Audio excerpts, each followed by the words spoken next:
అధికార వైసీపీ ఒంగోలు లోక్సభ స్థానం నుంచి మంత్రి ఆర్కే రోజాను రంగంలోకి దించాలని చూస్తోంది. ఆ మేరకు ప్రకాశం జిల్లా నాయకులకు ఆ పార్టీ నేత విజయసాయిరెడ్డి సమాచారం ఇచ్చారు. సీఎం జగన్ కాదన్న ఒంగోలు ఎంపీ మాగుంట శ్రీనివాసులరెడ్డితో వైసీపీ నాయకులు మంతనాలు ప్రారంభించిన నేపథ్యంలో అధిష్టానం రోజా పేరు ప్రతిపాదించడం విశేషం.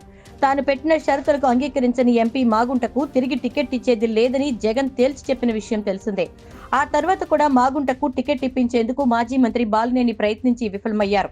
ఆ తర్వాత చంద్రగిరి ఎమ్మెల్యే చెవిరెడ్డి భాస్కర్ రెడ్డి పేరును ఒంగోలు ఎంపీ స్థానానికి అధిష్టానం ప్రతిపాదించింది.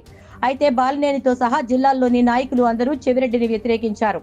తండ్రి కొడుకులు ఇద్దరికి టికెట్లు ఇచ్చే విధానం లేదన్నారు కదా, చెవిరెడ్డికి ఎలా ఇస్తారు?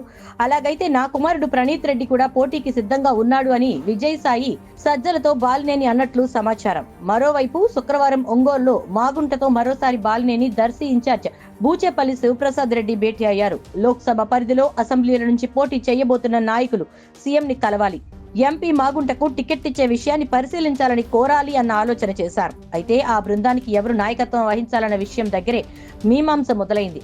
ఈ నేపథ్యంలో విజయసాయిరెడ్డి శనివారం బాలినేని మంత్రి సురేష్ తో పాటు మరో 2-3 నాయకులతో మాట్లాడారని తెలిసింది. ఒంగోలు ఎంపీ అభ్యర్థిగా రోజా పేరు పరిశీలనలో ఉంది. సోమ మంగళవారాల్లో ఖరారు కావచ్చని సాయిరెడ్డి చెప్పినట్లు సమాచారం. దీనిపై రేపో మాపో ప్రకటన రానుంది.